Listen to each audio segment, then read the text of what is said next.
prompt something on the screen, everyone. Just agree. Just agree to my terms and conditions. Oh, I'm so excited. Thank you all so much for joining us tonight.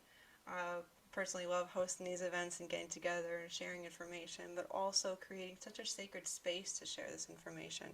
And that's why I invited my dear friend Allie from Our Natural Path Healing, and we're going to be opening up with kind of this meditation, loosen everybody up, um, to drop the resistances, and also to prep our minds, because I've provided a ton of slides to hopefully help with the visualization process of this cosmic shift, because I know I talk a lot about it, but sometimes it just helps to have a visual reference. So I will be dropping a ton of knowledge. So it's going to be really important that we get the spiritual side, the side that's ready to kind of just open up and be creative and really ground that in as well. And so I want to get to my introduction first, and then I figured we could do some of the meditation. So for those who don't know, if you don't know, hello. My name is Stephanie from Starkeeper Astrology. I am a 13th sign true sidereal astrologer. I was a tropical Western astrologer for years and amateurly for quite some time. And recently, since I believe it was 2020, decided to really look up and notice what's going on in the heavens above, rather than just relying on my sky apps and the ephemeris which astrologers use for tracking and things like that. And once I looked up and I saw this misalignment, I dove deeper into it, and I think that I've discovered this amazing way of merging these energies, and I really want to share that with you guys today. And yeah, so I'm just curious, do we have any astrologers here tonight? Anyone amateur astrologer? Maybe do on a 1 to 10 level scale. Let me know how interested you are or how comfortable you feel with the topic of astrology. I would love to see. So drop in the chat, maybe like, okay, aspiring, actively studying, love it, love it. Gotta aspire first, and I believe everybody can be self-taught. I pretend, but no. I think you're good. I think you know more than you think. Super amateur, just started learning astrology this year. Oh, that's beautiful. Yes, I love that. So this is going to be a pretty in-depth way of looking at astrology, looking at a chart, getting familiar. Again, I will be providing some demos to look through and stuff like that. It's going to be a lot of fun. So just learning, yeah, you're good. I know everybody in here is like, just learning. No, I know. Everybody in here is attuned with the stars. I love it. Haven't studied in a long time. And natural. See, look at this. This is why we're here. We're here to integrate and really just talk about what we love and what's above us, right? I mean, we can't ignore the truth above us. It's here. It's with us. And so that's my little introduction, which is a lot longer than a little introduction. So I'm going to throw it over to the beautiful Allie. Let them know who you are, what you do, and then whenever you're ready, we can jump into the meditation grounding. Okay, thank you so much, sister. Hi, I'm Allie from Our Natural Path. I started this road about 30-something years ago, where veterinary medicine was where I started, and it took a huge leap into holistics for animals and Chinese medicine and all different things, and then it led even into human medicine, well, human holistics. We know where the medicine field is now, but so I've been a practicing witch since I renounced the church when I was really, really little and didn't go over very well. So I had a lot of family wounds to go healing. But I am a shamanic witch. I am a medicine woman and herbalist. I do a lot of different healing techniques. I'm not one that fits in a box. I like to learn perspectives from all, because it is not concrete and set in stone, and we learn from each other. We share perspectives and things from each other. So there is not one healing technique, and it's just, yeah, a multifaceted healer. Yes, you can definitely say that. So yeah, so just take whatever comes from me tonight, take it, and if it resonates, wonderful. If it doesn't, just leave it behind. It doesn't have to flow that, to you right now tonight, but just take it, where it resonates. Steph, are we ready? Okay, so what I would like to do is first thank you so much for showing up here tonight in our space, because in the world outside, in the mundane, we are being pulled so many different ways, and it's so hard for us to do something for ourselves, for our soul's evolution. So this is wonderful that you're here, and if you are getting this on the replay, thank you so much for signing up. We are truly grateful, and we appreciate everybody's presence here. If everybody would like to, I would love to see the faces of these beautiful souls who have shown up, because we show up in our mess, because our mess is our message. Hey, oh, look at those gorgeous faces. Yes, we are allowed to be who we are, authentic and true to us. So I recognize a few faces, so no, shout out to everybody. But yeah, we're allowed to be who we want, authentic, true to ourselves. So right now, I'd love for you to take any oil that you have brought with you that has called to you today and just crack it open. For me, it was white angelica. It has a resonance with Hecate for me. And since we're going to be with Ophiuchus, it kind of helps with the protection while we're in the astral realm tonight. And just cleanse your aura and just clean it out. Give it some love. Feel if it has any leaks and gaps.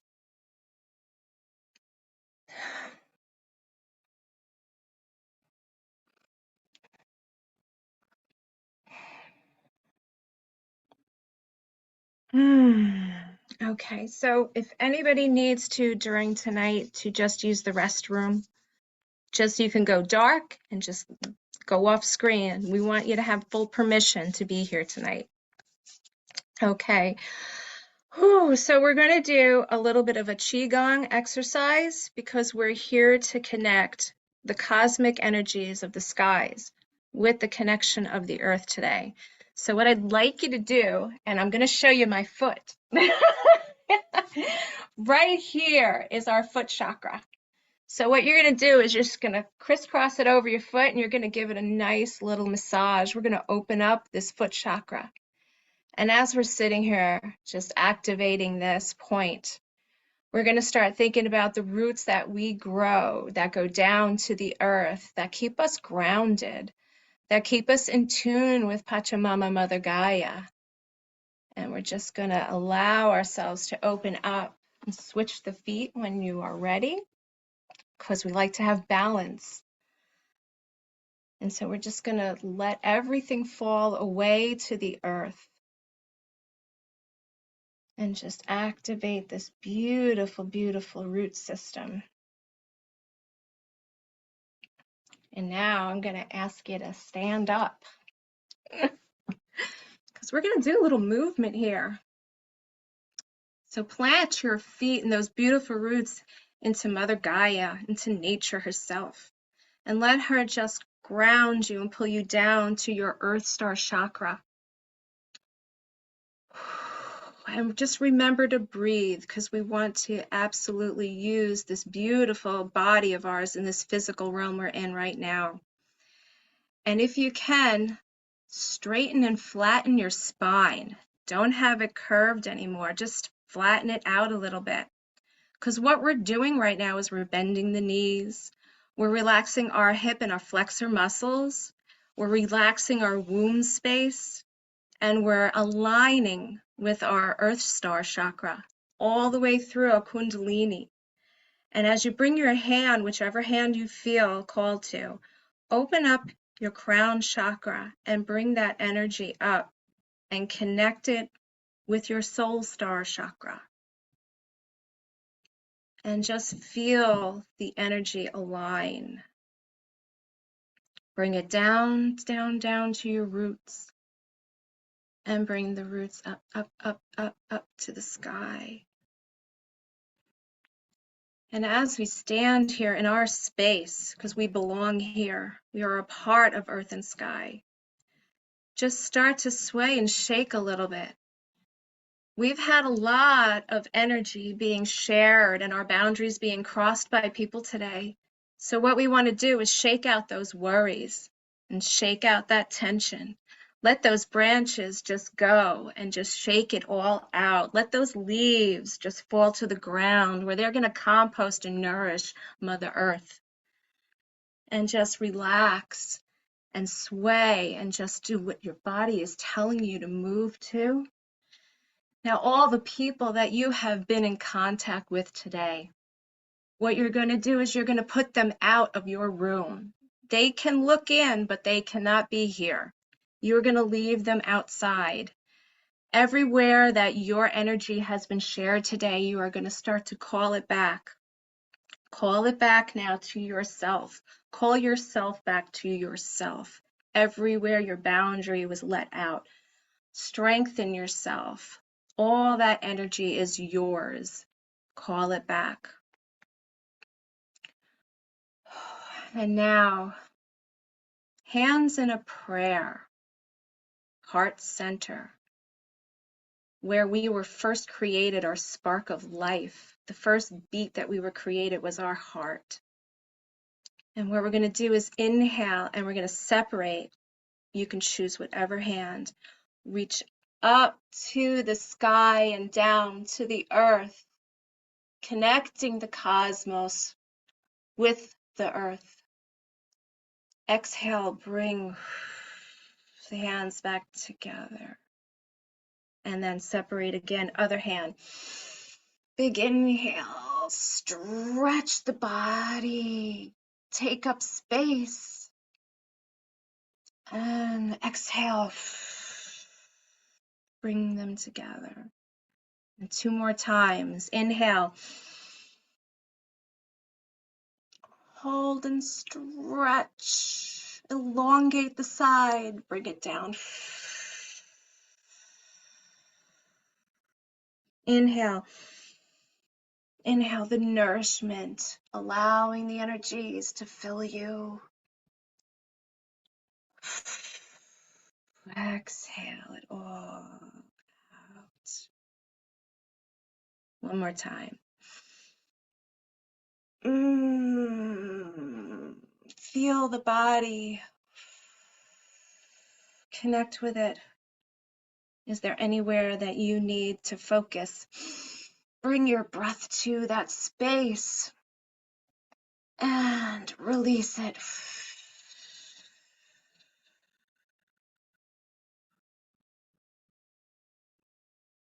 Okay, we can settle into our seats.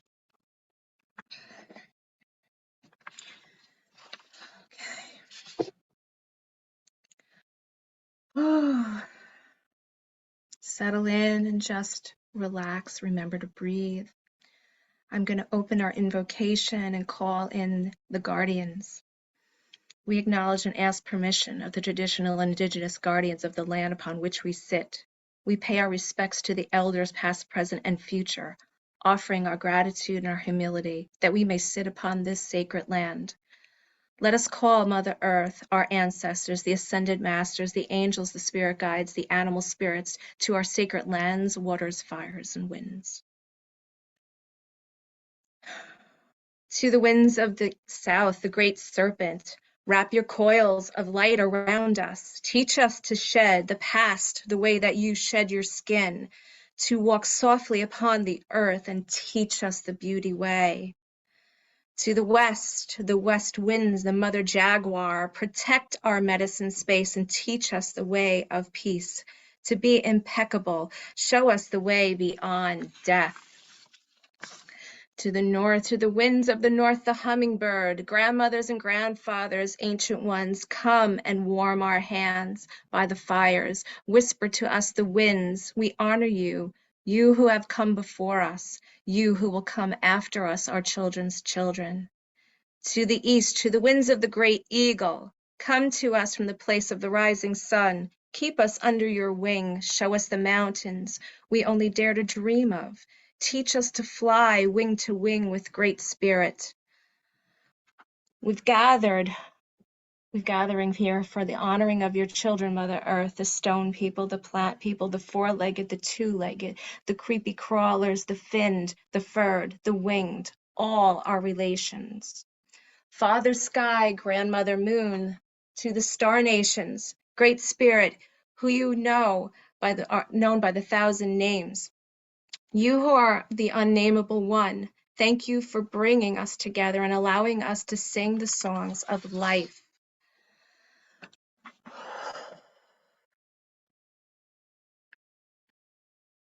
Now, if you have your candle, I like to show the circle by lighting the way, being a beacon to everyone in circle, the ones who are not here. We have sacred space.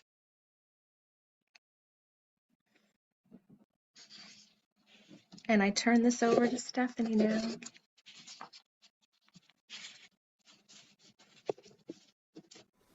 Oh, Allie, that was amazing. Thank you so much. It took me a minute. I had a candle in my hand. Oh, what a way to open up. That was wonderful. Okay, so now you see we're about to have some major activations going on. Called in all of our essence, and we're going to keep doing that throughout this integration. So, without further ado,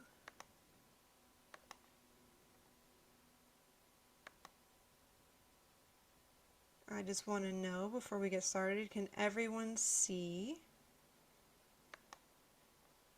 Everyone able to see the slide that says Cosmic Evolution? Yes. Okay, beautiful. Beautiful. Okay. Just setting up on my side. Give me 1 second. So, I'm going to go through these and I'll try to keep my eye on the chat. If there is a lot of questions, I will try to check it fairly frequently. If not, Allie, Flag, or somebody put their hand up and wave, just because it is a lot of information, and again, the slides are here to help, hopefully to create a visual, but yeah, just let me know. So, Cosmic Evolution, that's the theme, that's the whole thing we're doing here. We're going to go through why we should be evolving cosmically. So it's time to align with the true celestial positions. When was the last time you actually looked up at the night sky and saw with your own eyes which constellation the moon was sitting in, for example? If anyone here has their sky apps handy, if you're not on your phone or you're able to still use your phone, I would love for everyone here to go find the sun and see what sign the sun is sitting in. If anyone knows this already, Tropical Astrology states that we are in, the sun's in Libra. So I want to know, what do you guys see? I got one Virgo. Anybody else with a sky app? Check it out. What's everybody see?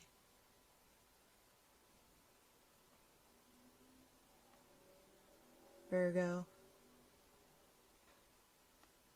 So according to Tropical Western Astrology, the sun is supposedly in Libra, right? That's what we're told. But when we look up, we can see the sun is clearly in Virgo. This is obvious. We can see this. Well, how about everybody look for the moon real quick? Where's the moon at? Leo. Seeing some Leo. If you were to look up Tropical Western Astrology, it would say Virgo. Which is not true. We can see that evidently. Why don't we check for a random one? Let's go look for Saturn. Saturn should be easy to identify. Where's Saturn at? So many astrologers are talking about Saturn and Aquarius. I don't know, is that true, you guys? Do we see that? What do we see?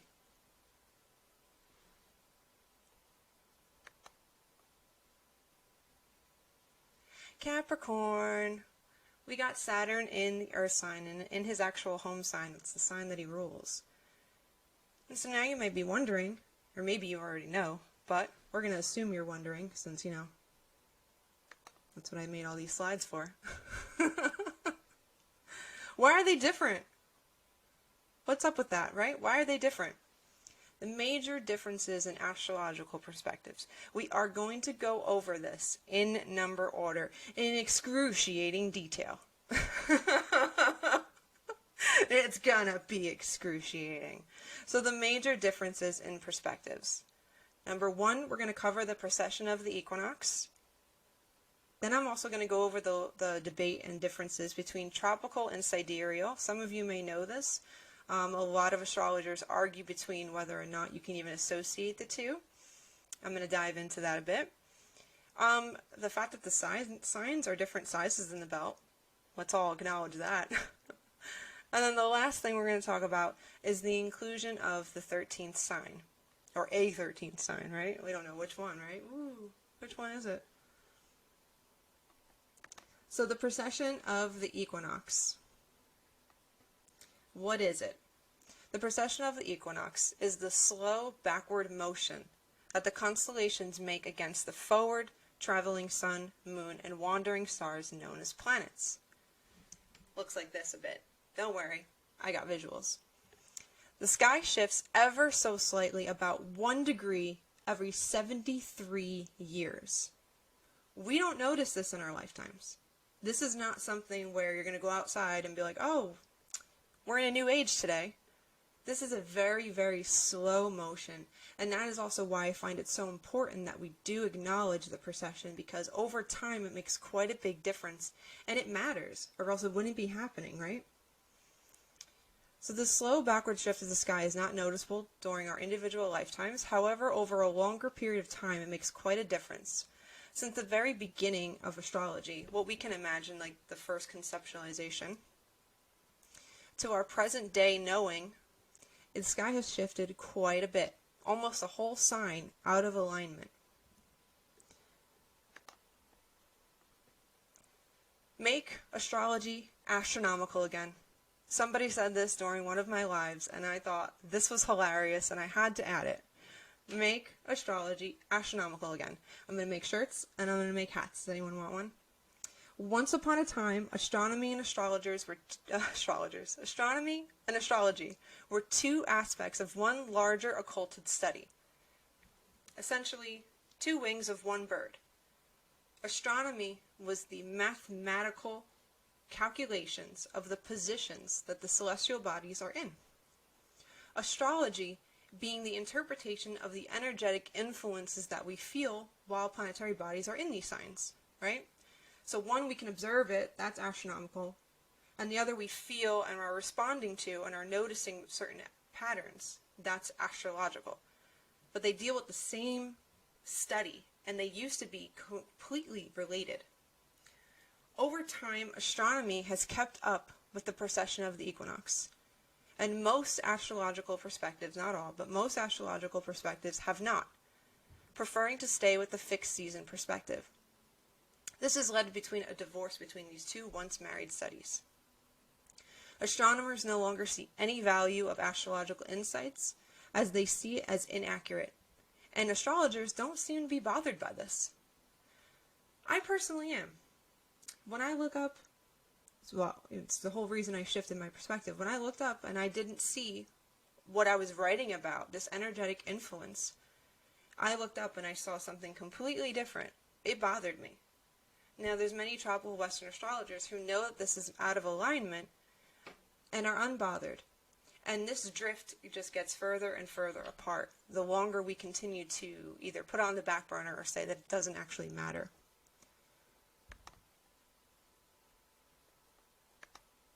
So here's two visual representations of the precession motion.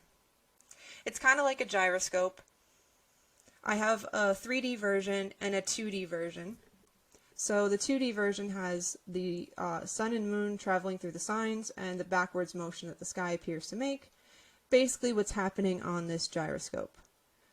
So that's just one perspective. Now I'm going to play a little video and I'm going to guide you through it, don't worry.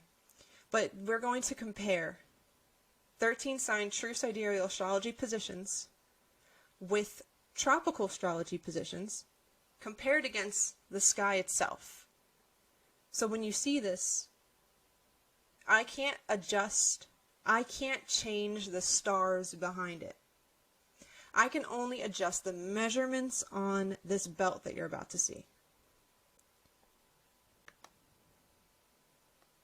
So this is my software Prometheus, and I'm just zooming in. And right here, I always use the spring equinox because it's considered the beginning, and it's easy because everyone associates equinox with Aries. But as you can see, this year, and many years before, the sun was positioned in Pisces. Aries was all the way over here. That's not where the sun was, right? That's what tropical astrology says so. Taurus right next to it. And now I'm going to shift just the interpretation using my little app here. And I'm going to shift it to tropical astrology. Again, I'm not changing the stars behind it, nothing like that. And of course I have to change the chart just so that there's not a 13th sign and all these differences. So there's a standard tropical astrology chart. And I'm going to drop it against the sky again. That's all I can do, is again, I'm just changing the belt. Now when we see the sun, it says that it's in the very beginning of Aries. Don't worry, I'm going to zoom in a little better than that. There we go. Right? Right at the tail end of Pisces, beginning of Aries. But what constellation do you see in Aries? The Pisces 2 fish. See that? That doesn't make any sense. There's Pisces, but that's not the Pisces constellation, that's Aquarius. And here we go again, now to Taurus, but there's Aries, there's the ram. So here's the misalignment.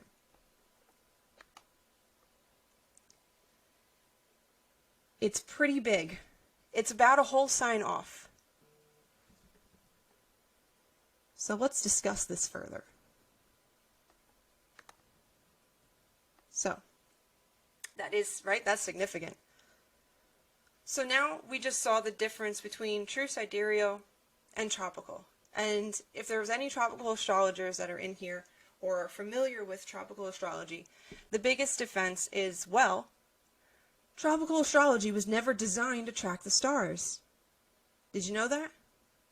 It was designed to track the seasons. That part is true. So I admit it. Yes, this is true. Tropical astrology is based on the seasons, where sidereal is based on the stars. Sidereal's actual definition is of or with respect to distant stars. Example, the constellations, fixed stars, not the sun and planets.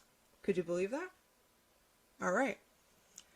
Tropical astrology is based on the sun at the equator. The word tropic actually comes from ancient Greek trope, I don't know if I'm saying that right, meaning to turn. Tropical astrology was created and simplified in order to track earthly seasons. But we are not seasons.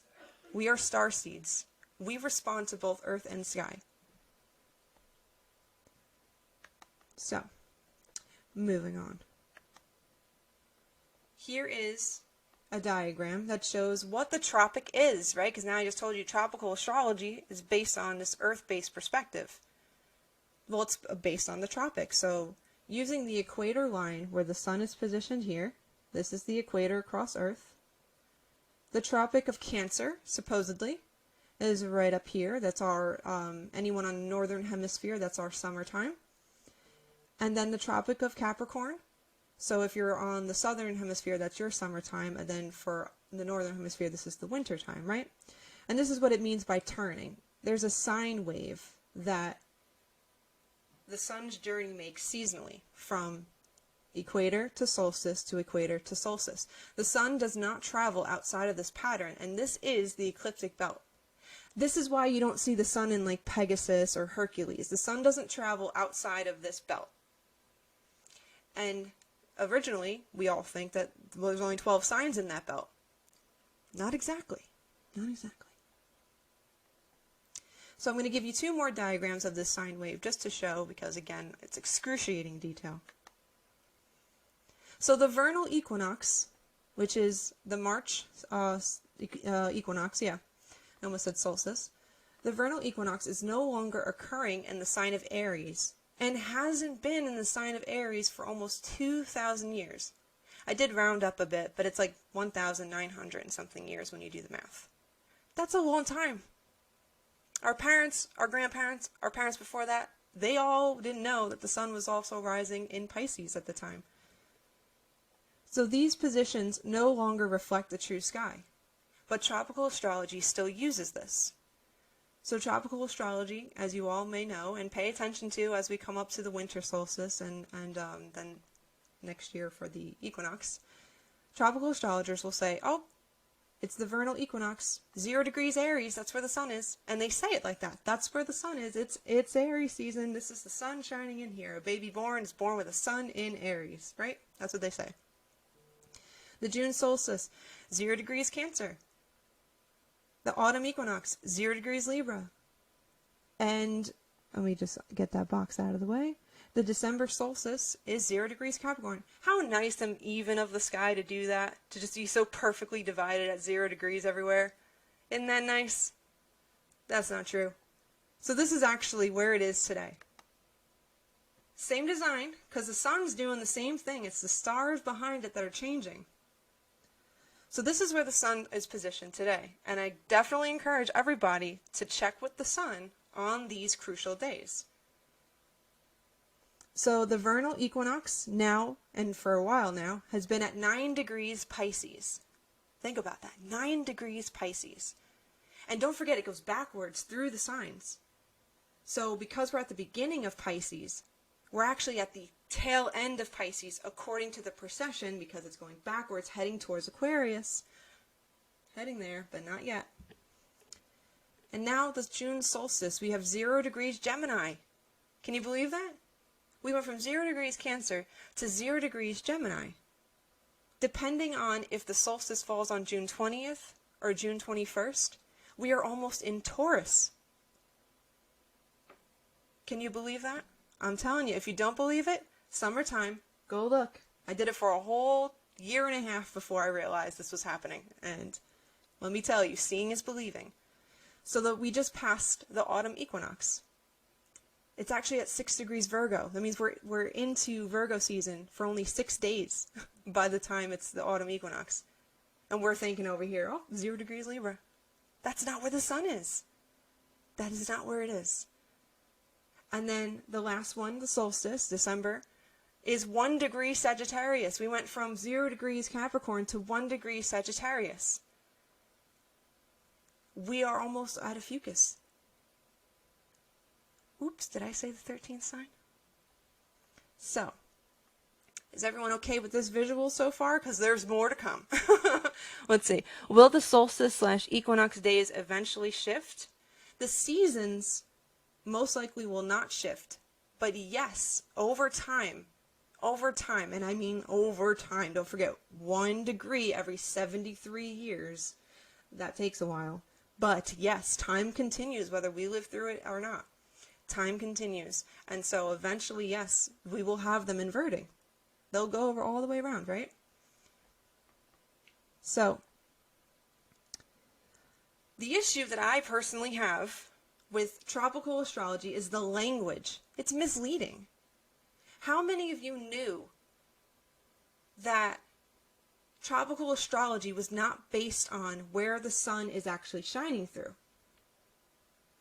That it was based on a set season, that it doesn't accurately reflect the sky. Did everyone know that ahead of time? Or did you assume because astrologers are saying this is where the sun is, this is where the moon is, that had to be true? I was misled until I actually looked up for myself. I didn't realize that I wasn't in correct alignment. Tropical astrologers say, for example, the sun is in Libra. That's what they said. But that's inaccurate, as we just saw with our own eyes using our astronomical apps, not astrological apps, that the sun is currently in Virgo. What tropical astrologers should say, and they should only say, is the Earth is currently in Libra's season, because it's a fixed perspective. They shouldn't say that's where the sun is, because that's not. That's a complete lie. And if it's not a lie, it's just completely misleading and deceiving. So that's more accurate if they just strictly stick to the idea of season only. Making a distinction between where the planetary bodies are versus the repeating cycles of the seasons is important. There is a difference. Massive difference. So let's all have an identity crisis. I would love to know what everyone's sign was and if it changed in your 13 sign dates here. This again is just the sun sign birthdays. Don't forget we are so much more than just our sun signs, but that's a whole nother topic. I didn't even try to cram that in here today. But I would love to see what your tropical western date was or what you previously identified with, and now what the sign is. Sag, now Ophichus, Capricorn, now Sag. Beautiful, look at this, way more accurate. I love when it resonates right away. I really do feel what the soul knows. Aquarius into Capricorn. Tropical was Gemini, Taurus, yep. And it's okay to feel resistant to some of this if you don't resonate right away. Again, don't forget that we are so much more than just our sun sign. You have to take the whole chart in to understand who you are and how you function. But still, isn't this fascinating? Oh, I missed a few. Let me see. I'm just going on a rant. Was a Leo, stayed Leo. Moon and rising shifted from Libra to Virgo. Aries to Pisces. Sag to Ophiuchus. Oh, we have 2 Ophiuchus in here. Look at this. Beautiful. So how does everyone feel about that? Anybody really pissed, or anybody kind of feeling like not too shabby? I don't mind it. I went from Cancer to Gemini, and I resisted it hard. Let me tell you. I was so identified in my Cancer that I didn't want to admit that I was a Gemini, and now look at me. I can't shut up. Would you look at this? I never would have thought in a million years that I'd be on here talking a mile a minute to people. And here I am being a full-on Gemini in the 11th house, but maybe we'll do another call for that. Triggered at first, makes so much sense to see. My moon was in Pisces, so already... Yeah, exactly. Happened with my moon too. So my moon actually was in the 4th house of Cancer. And so even though my sun was no longer the sign of Cancer, my moon sat in Cancer's house. And so that water was present. And I was like, okay, I'm okay with that. I can take this in now. Okay. Everyone got their dates, moving along. Okay. It is also important to realize that we were just talking again about tropical versus sidereal. It is important to realize that the tropical perspective is really only modeled after the sun. As the sun's tropical journey tracks the seasons. Yes, all of that is true. But here's my statement. It is ridiculous to use that perspective for the moon and the other planets. I'm sorry, I said it. They're not predicting the seasons. We should talk about where they are. If Venus is supposedly in Aries, and then they're saying it's in Taurus, it has nothing to do with the seasons. Why can't we look up and see where that is? I can respect the sun for its journey on the tropics and keeping track of seasons and weather-based systems. But the rest of astrology, according to tropical astrology, to me, why? Doesn't make sense. Why wouldn't you use where it's actually shining through? And I still believe you should use it for the sun as well, but I can at least respect that tropical astrology is based on seasons based on the sun. You see what I'm saying? The moon doesn't track the seasons like that, so the moon we should respect of where she actually is, where the rest of the planets are. That's how I feel. That's my hot take. So here's number 3, the differences. The sizes and positions of the constellations in the belt. Speaking of the simplification about reducing to fit a calendar, the signs were also divided into even 30 degrees. How nice of the sky to just divide itself so beautifully again. Why was that? Well, again, it was better to fit a calendar. It's easier to divide. But as we look up, we can see that the signs are not even, that they vary in sizing, position across the ecliptic. And this is the main difference. This is the main thing that separates 13 sign true sidereal astrology from Sidereal Vedic is that Sidereal Vedic still uses everybody's even 30 degrees. They just accept the precession. So in Vedic astrology, they'll say like that they admit that the sun is in Pisces during the spring equinox. They admit that. But their Pisces is still even 30 degrees along with everybody else. Whereas the constellations, again, they don't divide themselves so evenly. Why would they do that? That's what we do.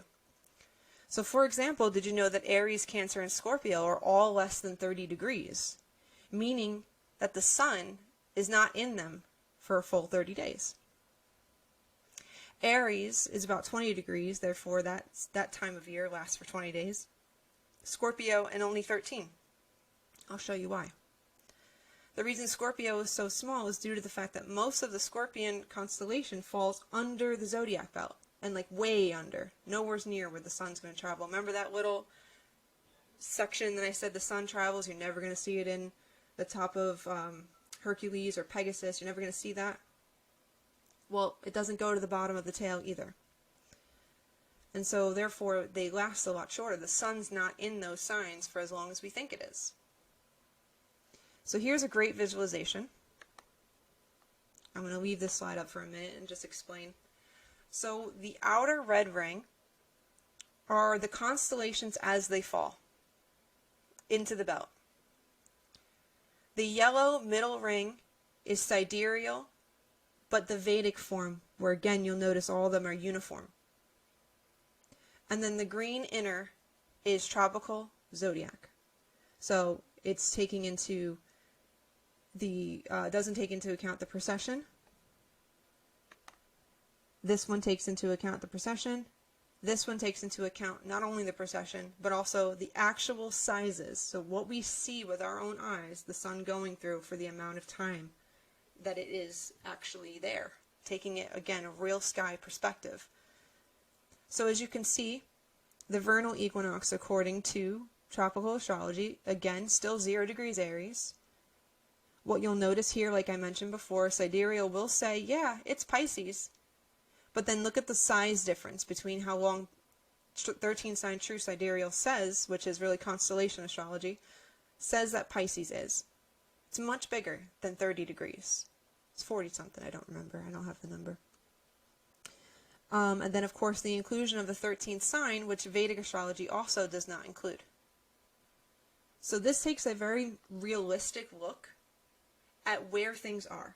Rather than trying to take the sky and make it fit a system, we're looking at the sky and saying, that's its system. Why don't we adjust to that? Why does it have to be so cookie cutter? Why does it have to fit something that we constructed anyway? We've already constructed, if you want to get super meta about it, we already constructed the idea of the zodiac, and then we just keep boxing it in more and more and more. So what you'll see here is also the fixed stars. Now the fixed stars don't move. That's why they're called fixed. They move with the stars together. But according, get this part baffles me, but according to tropical astrology, somehow, because astrology won't move, tropical astrology won't move, it says that the stars move. How does that make sense? So we all know Regulus is the heart of the lion, right?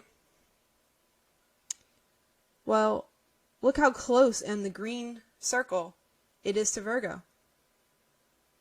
So as that precession goes, is tropical astrology going to say, oh yeah, Regulus is in Virgo now? Does that make any sense? I don't think so. On Taurus and Scorpio, one of the ones we can see very easily with our own eyes. In Sagittarius, look at the green circle. Why would it be in Sagittarius? We can actually take out your sky app, look for Antares, and it's still very present in Scorpio. It's not going to move. They move in relativity to each other. If that makes sense. Aldebaran, Taurus, again, super easy to see. Still in Taurus. Yeah, it's not going to go into Gemini like tropical astrology is pointing at. Why would that make sense? Another one that's not listed here is actually Sirius. Sirius is positioned at 14 degrees Gemini. And if you look at a lot of astrologers, especially ones that were trying to debunk the Lionsgate portal and certain things like that, we're saying that Sirius is aligned with Cancer. It's not. It's aligned with Gemini, about 14 degrees. The sky moves together as one. That's why the sun, the moon, and the planets, well, not the sun and moon necessarily, but the planets are called wandering stars. Because they look like stars, but they are wander. We can track them. They move. Everybody else moves together. You ever seen star trails? The vision of when everything's in a circle. They all move together in relativity to each other. They're not crisscrossing and trading places. So why does tropical astrology interpret them as moving? Because they won't adjust to the precession. So something has to give. It's gonna move. Speaking of moving on. So here is a video I want to show you. Just pay attention to the signs and their different lengths and durations. So as you can see, this is again based on the equinox because it is just the first and it's easy for everyone to see. So you can see the sun in Pisces again, and look how big Pisces is compared to Aries. And you can see in this that these constellations and the borders line up. That they're taking up the correct amount of space for as much of that sign that is in the zodiac belt. See, Cancer not taking up much more space than it needs. Leo, much bigger than Cancer and Gemini. Look how big Virgo is, you guys. Virgo's 48 degrees. 48 days long that the sun is in there. Then we have Libra. Look how small. Scorpio. I think I zoom in there. If I don't, I zoom in somewhere. You can see, I don't zoom in, but I'm tracing. You can see here that all of this of Scorpio is way below the belt. And that of Ophichus is way above. But right there, Ophichus enters.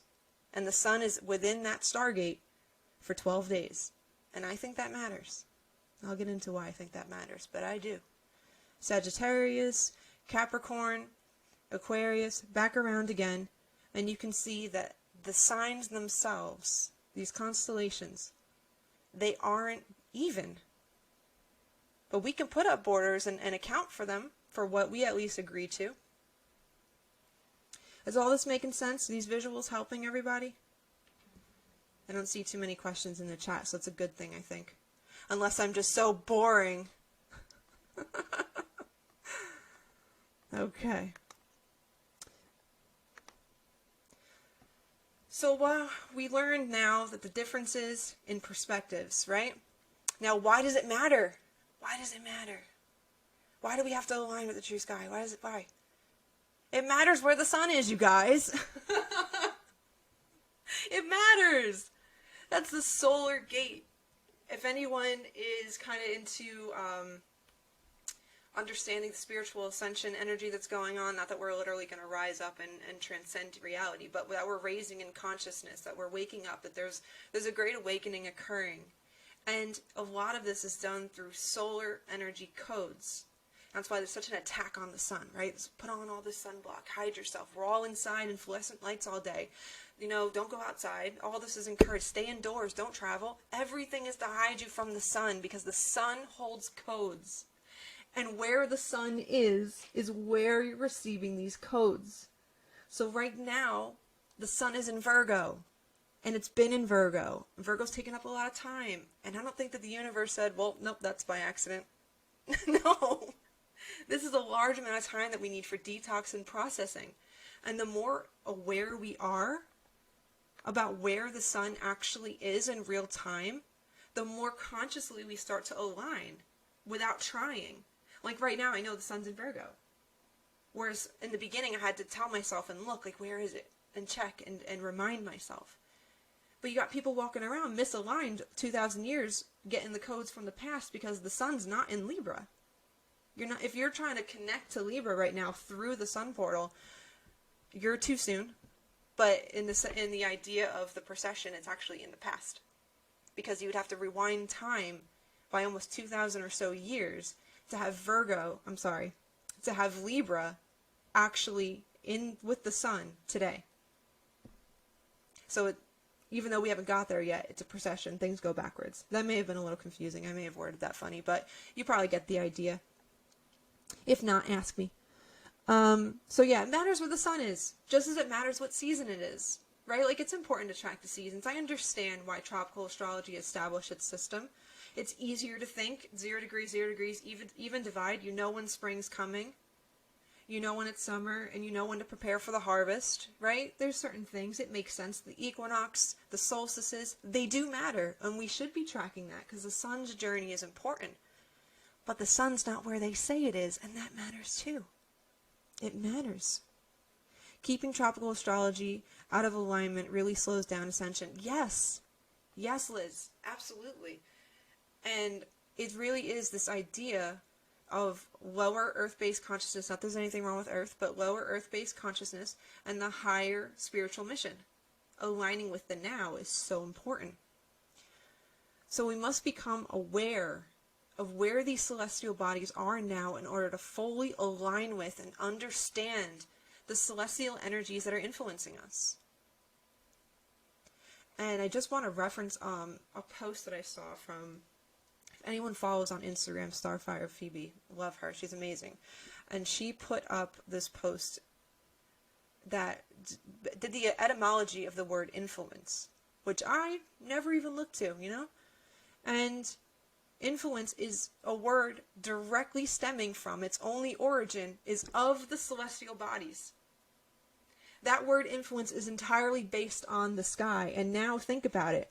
Hollywood stars, they have us watching the stars. They influence our everything.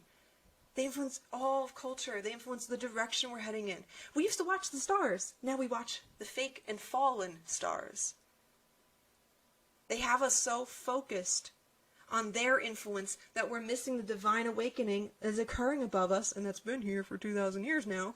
But you know, the consciousness has to align. We got to get with it. You know, we're a little slow to wake up, but here we are, all in divine timing, of course. All in divine timing. No, it really is, though. It's funny, but it really is. But they have us focusing on the wrong energy. And now, if you think about Hollywood's out, right? Hollywood, people don't care anymore. Everyone's over the drama. Now we have influencers, you guys. They're literally using the word. They're not even hiding. Now we have influencers that are doing nothing but TikTok dances and complaining about certain things. Meanwhile, we got work to do with aligning. We have to refollow the actual stars, the divine order. That's what it is. Little rant over. Next slide.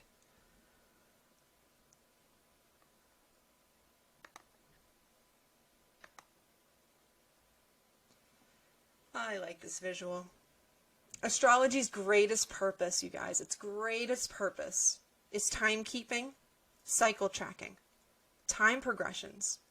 The reality is change is the only constant, and we have left out the one aspect of astrology that allows for progression and evolution, and that is the awareness of the astrological age.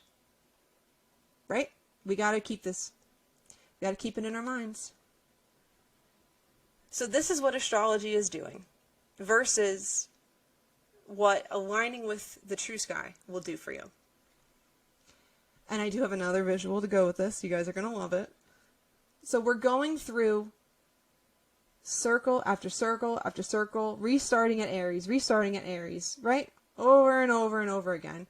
Versus allowing ourselves to drift through the age of Pisces, to wake up and see in the equinox that, oh, we left the age of Aries. How wonderful it is to know that we are evolving. Oh, look at this. And now look at us leaving the age of Pisces. We're so close to Aquarius, but we're not there yet because we're paying attention and we can see. And so on, right? If you look at the spiral on a 2D perspective, it looks like a circle. So the astrological clock on a circle makes sense. But when we zoom out our perspective, we can pull on that and we create a spiral of motion. Ah, how beautiful. So, enjoy. This next slide might be slightly dizzying because it is going to move on the slightly fast side in warning. But the point is that if I went too slow, you'd never see it because it's the astrological ages and it moves 1 degree every 73 years. You guys, so I got to go 73 years at a time. All right, ready? Here we go. This is the astrological clock. You see Pisces and the age on the vernal equinox position. We're going to have 73 years, 73 years, 73 years. See it moving through Pisces? I have to go by 73 years or else it would stay at the same degree. That 2 degrees, 1 degree, 0 degrees. Look at that. Oh, what's that year? 2825. We're at the age of Aquarius now. Look at this. Look how we move through time so slowly but so beautifully. Look at the progression. Look at us deep into Aquarius. Now I'm going to rewind that back and set it back to 2022. And I'm going to change it to tropical astrology. I'm going to go at the same speed. And I'm sorry, it never reorients at the same spot. You gotta follow it around the circle. There's nothing I can do about that. 0 degrees Aries. 73 years, 0 degrees Aries. Every time, 73 years, 0 degrees Aries. 0 degrees Aries. It's a tongue twister, you guys. Look at it. Look at us stuck in time. Look at us not evolving. You guys see this? Do you see what this means on a larger scale than just how we feel about our sun signs and identifying with them? If we don't hand down this information, that we have to evolve through time and that it matters where the sun is, look what we're missing. We're trapped.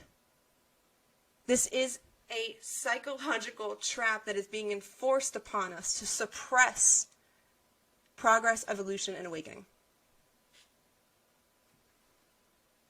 I mean, isn't this baffling? I love that visual. Was everyone all right watching? I kind of did. I can't drop it, though. But, I mean, look at this. I hope it didn't dizzy too many people. I hope you were able to see. I know it's kind of a small screen, especially if you're on a phone, but you'll get the recording. Go back and look how the sun was moving through Pisces. 73 years at a time. Again, yes, very fast. But it went from 10 to 9 to 8 to 7 to into Aquarius, right? We were watching time go. And then with tropical astrology, no matter how much time you send in, it just isn't going to process the age. So, now I understand the age of Aquarius. Yes! Yes! And we're not there yet, but we're very close. Compared to how long we've been in Pisces, we are very close. From a very zoomed out perspective, we are so close, but really it is like at least 600 years off, at least. But that's because we have to dissolve this entire way of being, rebuild it, and then be living in the new age in order for it to be the age of Pisces. I'm sorry. I do this all the time. The age of Aquarius. Not Pisces. Talk about yeah, keeping us in a loop. We'll never get there. All right, next slide. Moving along. Trucking along. So this is similar to the one you saw with the 3 rings. Only I removed sidereal Vedic because if you're going to go for the whole way. Just align with the sky, right? If you're going to incorporate the precession, just incorporate the true size too, so we can actually see where the sun is, because it matters where the sun is, right? I'm going to say that every time. It matters where the sun is. If I ever put up a post on Instagram that says, "What does it matter?" I want everybody to answer where the sun is. It matters. If I put up a poll and ask you, does it matter? Yes. Okay, so here is how we visualize the evolution when we remove the unnecessary, just sidereal Vedic. Go big, go or go home, right? Align or don't align. So right over here, you'll see that this would be the beginning of Aries. This is how much time has moved. It doesn't look like a lot, but again, every single one of those little pegs is 73 years. You guys. That's why I made so many visuals. It's the same information every time, but it is equally as baffling no matter how you look at it. This is a lot of time. That's how much we've moved. And again, it's based on the vernal equinox because I believe that is the true new year. I don't know why we start in January. Talk about another programming of getting us to start in the death cycle. Anyway, so I always start with the equinox. So the inner circle, again, being tropical astrology. And you can see how they can line up. I line them up to houses perfectly. They don't have to divide perfectly into the houses, you guys. We can still use it. I use it. It works. It works. Yes, Pisces is all about hidden truths. Yes, Pisces is the age of deception. Pisces is all about hidden truths. Pisces is also about ending cycles. It's coming to a close as well. So we can choose, which timelines we're going, basically. And Pisces, being the Vesic Pisces, is literally the bifurcation of timelines, which is also a whole other topic, which I will eventually get into at one point when I finally decide to sit down and write something about it. Okay, so I have another image for you guys to conceptualize. Ready? This is what happens if we don't adjust our perceptions. 2 charts, same day. As time progresses, eventually the sun will be positioned in Capricorn on the vernal equinox, where the winter solstice will still be, according to tropical astrology, who doesn't want to move on. Do you see this, you guys? Soulflower, this is what you said before. This was your question. Will they switch places? Yes, they will. Now, I'm unclear if the weather, if the actual seasons will change, because as far as I know, the sun will still be on its same path. Equinoxes will still be equal. Solstices will still be the heights. It's just the signs behind it are changing, the codes behind it. And it, again, matters where the sun is. So as you can see here, we would have, this is the year 5000, you guys. This is how far in the future I went. I went to the limit of astrology software. They don't let you go past 5,000 years. I wonder why. So as you can see, that's supposedly, according to tropical astrology, the winter solstice at the position of the equinox. It turned a whole 90 degrees by the year 5000. Because why? Because we can't stop time progressing, no matter if we want to be upset about it and identify with our sun signs. I always get this quote wrong, and yet I always quote it, so just deal with me misquoting it, but it's the same basic truth. There are 3 things that cannot be hidden long: the sun, the moon, and the truth. Why do I love that quote? Number 1, it uses both the sun and the moon and then puts it next to truth, because the sky is frickin' evident. We can look up and see it ourselves. It can only be hidden for so long. Eventually, I don't know how long it's going to take for tropical astrologers to wake up after handing down this information over and over again when they're writing their little posts like I did, saying, the sun's in Aries, fiery energy, and I look up and it was in Pisces. What are they going to do when it's in Capricorn? What about in another, 5,000 years? Or more than that. Then when it's actually 180 degrees opposite in Libra. I can't actually make that happen on my software. I'm so upset. I want to show people a complete 180 degrees. I can only settle for 90 degrees. But as you can see, that's now at the winter solstice. It's just completely backwards, right? So again, it matters. Oh, the beauty of astrology. The sun tracks the hour. That little picture is a sundial. It's how we started with astrological houses. The moon tracks the months. Did you know that?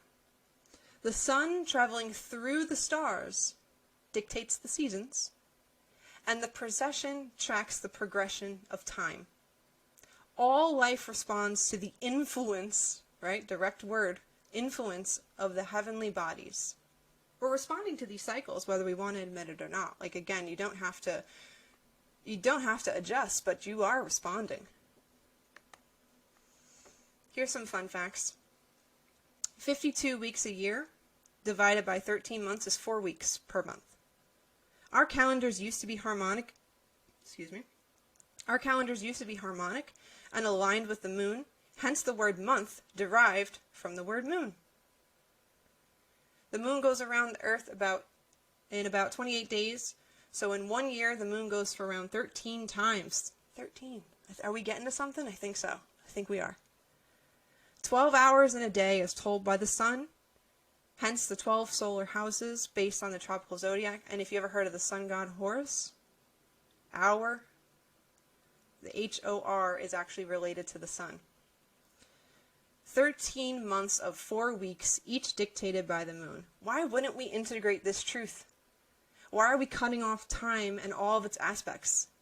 Why are we only conforming to one way of looking at our reality? Here is a beautiful image of what I feel tropical astrology and 13 sign astrology together is. And this is how I read astrology. This is the micro and macrocosmic look at an astrological clock. On its micro, it's a time of day. Like I said, sun, hour, these are the 12 solar houses. Doesn't matter that 13 signs are trying to fit in them. Wherever the sun is, that's why I'm an 11th house sun. I was born at a certain time. So this is 6 a.m. to 8 a.m., 8 a.m. to 10, 10 to 12, 12 to 2. I'm not good at numbers. You get the point. Over here, 6 p.m. and then 12 midnight. It goes around because it's based on the sun, this part. This part is based on the sun. And the sun does 24 hours divided into 2, 12 hours a day. So each house gets about 2 hours, depending, of course, on your location. Depending on your location, you might have some larger houses, and that has to do with the different housing systems. But when you divide it on just an equal housing system, everyone gets 2 hours. It's easy to divide like that. So on a not so microcosm, but not so macrocosm, then you have the months and the seasons, right? Just like we were talking about, tropical astrology, where the right ascension equinox is the spring, the summer solstice, this is the fall, autumn, this is the winter. On a larger macrocosmic perception of the same astrological time-telling machine, it's a big word for a little diagram. You have the birth cycle, which Aries does represent, right? Adolescence, maturity, and death, which the winter represents. All are still true on this cosmic clock. But why are we not integrating where the signs actually are? So that's what I put around here. All of this can still be true while still honoring where the sun and planets are. We don't have to get rid of the idea of the sun's journey across the tropic because that part's true. But can we acknowledge that the signs have changed? If you look at a map of the sky, that's no longer what's there at that time. I think that matters. If we were still celestial and navigating out in the ocean rather than using crazy amounts of GPS, you'd have to know now that it changed. How do you not know? You're navigating by the stars. If you're at the wrong time and it's changed and you're looking for this sign, it's not there. I think that matters, right? So this is the complete integration with the 13th sign, with the tropical integration, with the sizes of the zodiac, and with the precession. I almost said perception. With the precession. This is a fully inclusive look, and they can be integrated, and I don't see why not. Like, be here now. This is where we are. So, speaking of 13, everyone's favorite part, the inclusion of the 13th sign of Ophiuchus. Who's excited for Ophiuchus? Everybody gets excited for Ophiuchus. Why? 'Cause she's the forgotten one. Everyone always waits for it. But this is more mythology than it is to be actual astronomical tracking, so I didn't want to throw everyone for a tizzy after all that information to now something a little more, I don't want to say fun, but like not so mathematical maybe? Okay. So, who's Ophiuchus? Who is it?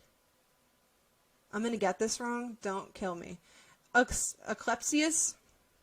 Close enough. It's something like that. There's like a sklepsy somewhere in there, but I can't really say that. So you're going to hear me say Eclepsius, and if it's wrong, I apologize. Is Ophiuchus Eclepsius or Medusa? Who is the serpent bearer? Who's the original serpent bearer? Where does this sign originate? And yes, many people will say, it's not a sign, it's not a sign, it's a constellation. I'm calling it a sign. Many believe that Eclepsius is the origin of Ophiuchus, the serpent bearer. Yet there is another perspective to his story that would mark Medusa as her origin. Dun, dun,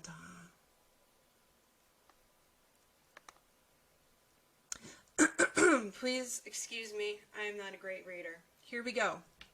Especially with these Greek god names and stuff. Oh my goodness. If you can read faster than me, go ahead. Eclipsius, the possible masculine origin of Ophichus in mythology.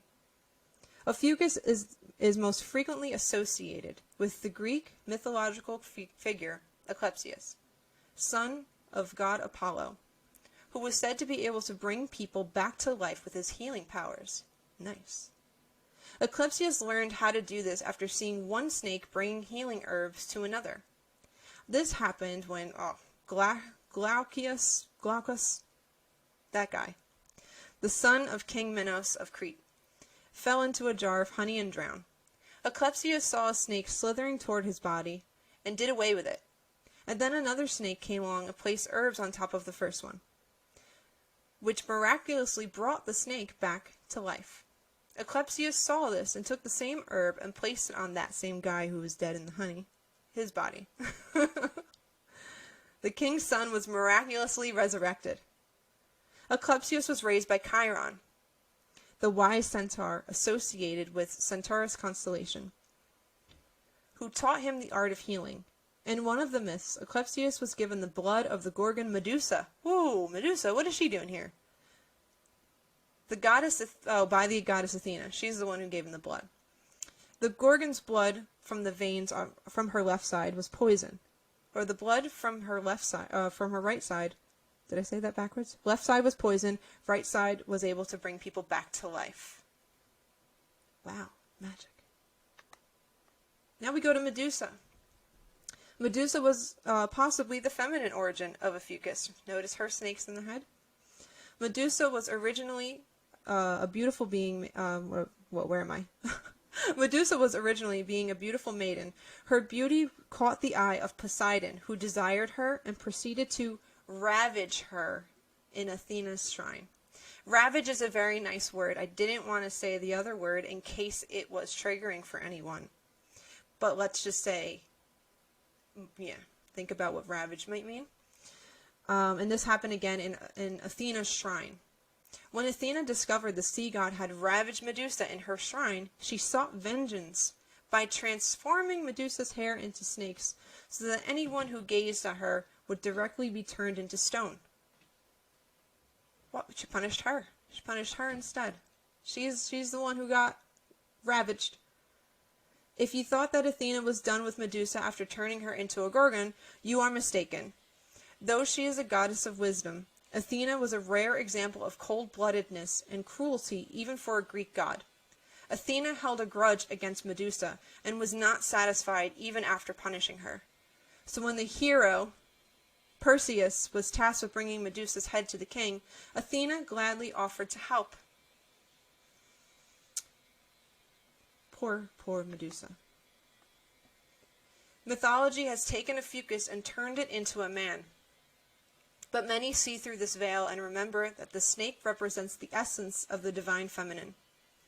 Medusa is one representation of Ophichus's energy, and she has been demonized, just as Ophichus, the sign itself, removed from the zodiac and almost removed from her own sign.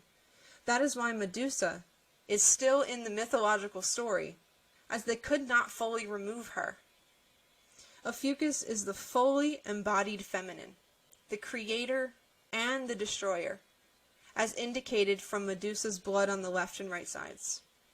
She is the witches who have been burned and suppressed. She is the natural healer. You go, girl.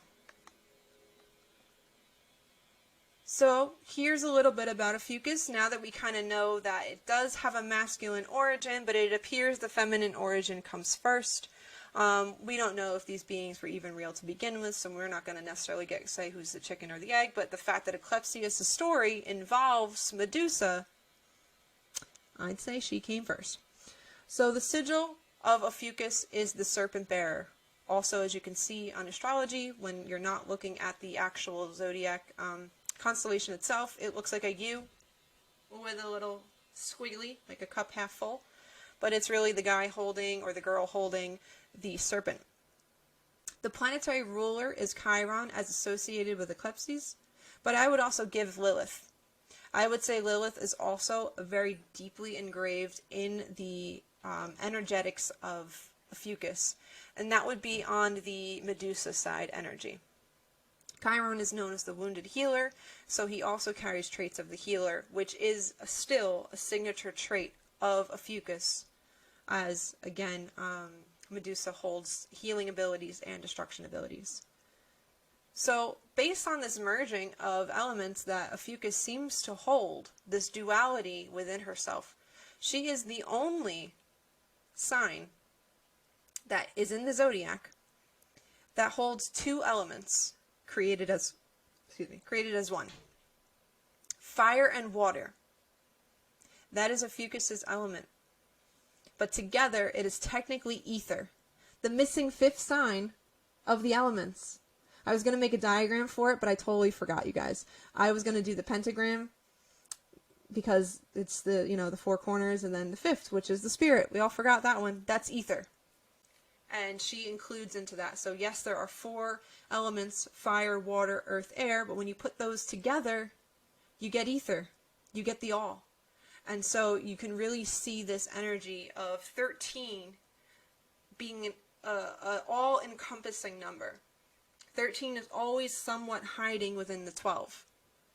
It is demonstrated between Jesus and the 12 disciples. If you include Jesus, then there's 13. If you look at time on a clock and you add the numbers diagonally, they add to 13. This is a fun one because it's pop culture, and pop culture always references our reality. Hunger Games had 12 districts, and then you find out there was a hidden, destroyed, but went underground 13th district. What is that talking about? I don't know. Isn't that movie made by Lionsgate too? I think so. Anyway. All signs rule body parts, and Ophiuchus's is blood and the womb. So she holds two places, blood and the womb. And just a quick energetic breakdown, even men who hold this energy, they're just more in tune with their feminine, or they tend to be feminine defenders. So the fully awakened feminine, the divine union within, Kundalini energy, alchemy, herbal medicine. I meant to write snake, comma, womb, but it looks like snake womb. But no, it's snake and womb. Power, and also a witch wound. As you know, because Athena betrayed Medusa, it's one of the first sister wounds, where she went to her for help, and she instead said that you're to blame, blaming the female, blaming the sexualization, that she was the temptress, hence why she became the snake. Where have we heard this before? I wonder. Let me just read a comment. Medusa is integrating back into our current reality as preparation for where we are going. Those who are aligned will be activated by seeing her in her true form. Yes, she's here. Oh, she's here. And that's because Ophiuchus is waking up in the collective conscious. The more of us who begin to acknowledge, the more we tend to affect each other and influence, and we anchor this in. That's why it's so important to integrate. Okay. Fear of the number 13, snakes, and the divine feminine. It's engraved. Why is it engraved? Friday the 13th. There's no 13th floor on most hotels. Isn't that ridiculous? If you didn't know that, check it out. Not every hotel, but there, you can look it up. A lot of hotels do not have a 13th floor. The snake of temptation in the Bible. Even the word lunatic stemming from the moon, and you know which gender follows the moon. What do they all have in common? They're symbols of the divine feminine.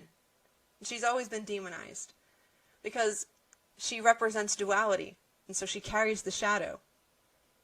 And so it's our duty to honor our dark side and our light side, even when it's being demonized. Ophiuchus is the womb, the power of the female sexuality and fertility.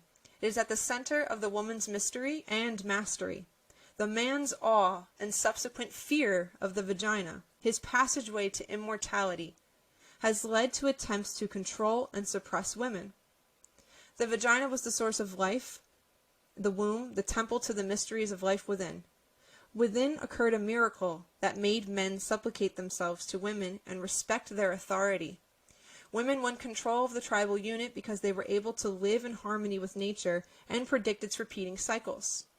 Both 9 and 13 are symbols of the feminine, 9 being due to literally being in the word feminine, feminine, and 13 based on our bleeding with the moon cycles. Ophichus has been removed from the zodiac since the simplification process of astrology. I wonder why they picked that one. Women were the original keepers of the astrological knowledge, as we hold the very cycles in our bodies. So women, actually, if you look back, we were the ones who not necessarily created the system, but started paying attention to the cycles. Because men follow the sun, they have a 24-hour clock, they go with the circadian rhythm, they reset their energy every day, where women are different every week. So for 4 weeks, our brain chemistry is different, I believe by 25 or 20%. You're a different person every week if you're a woman. And you go through these different chemical changes because we phase with the moon.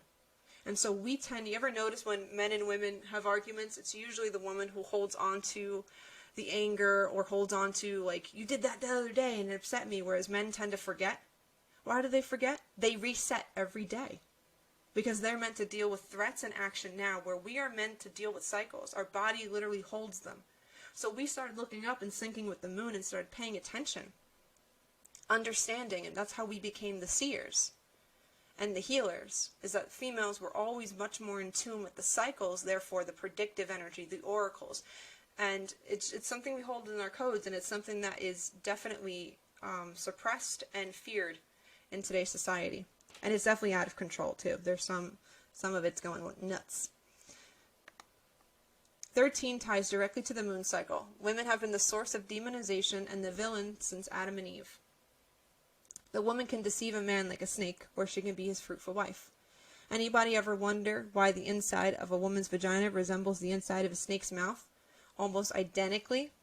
It was the snake that caused the woman to deceive the man in the beginning. Now her body part resembles the snake mouth deceiving. It was never a snake. Men were tempted by our sexuality.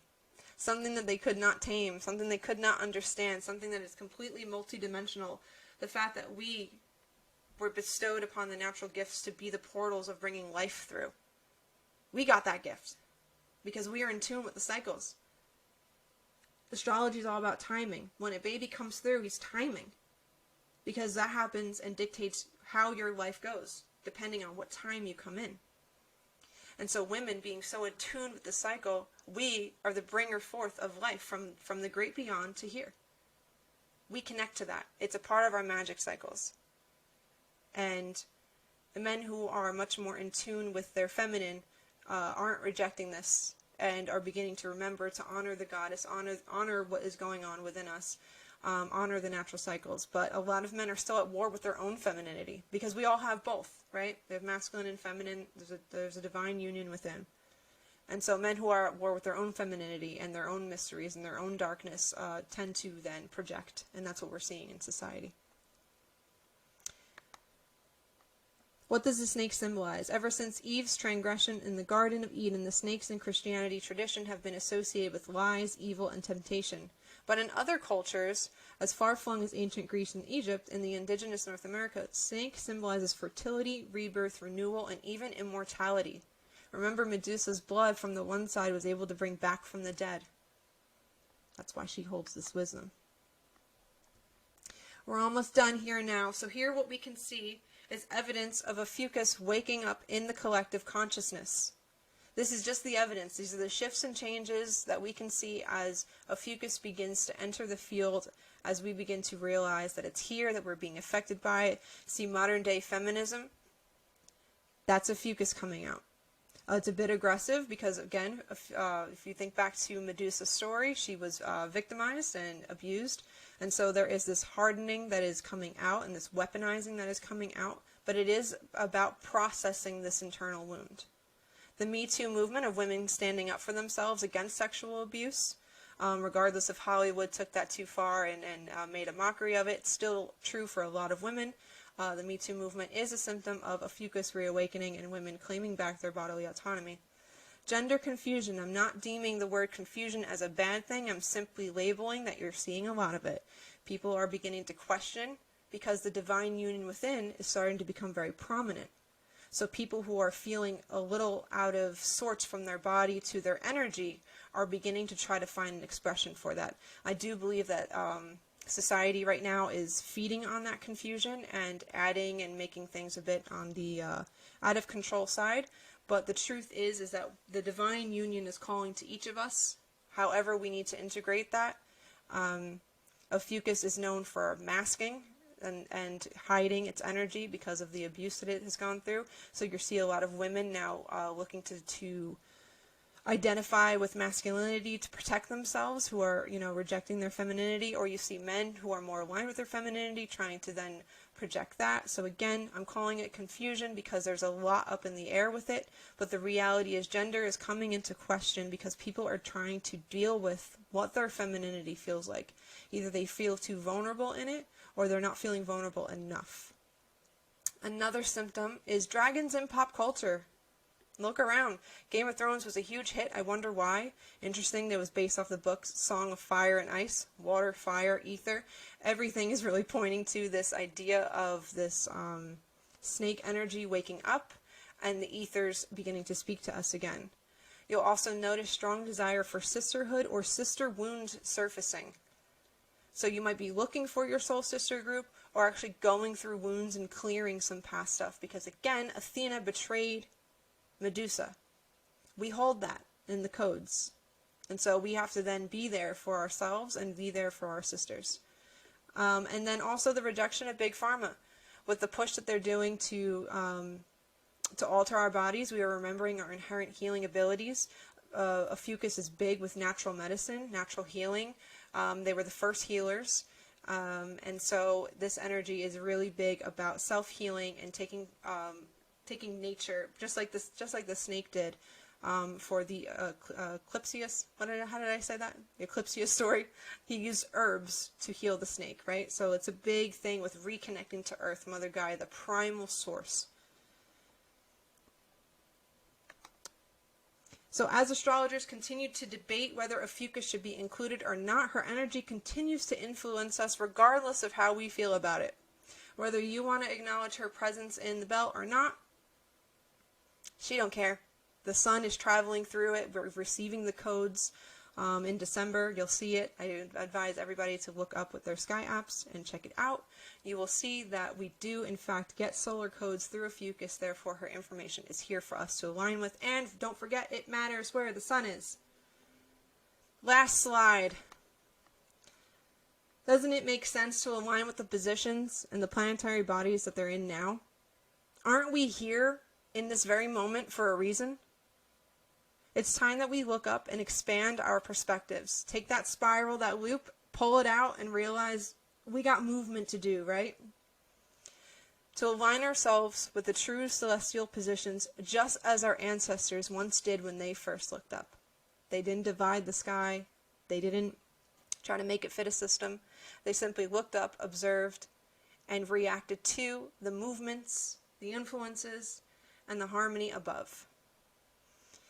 And so, with that being said, that is all for my section. I hope I didn't bombard everyone too much with information. I know there's a lot of slides there. I told you it was excruciating detail.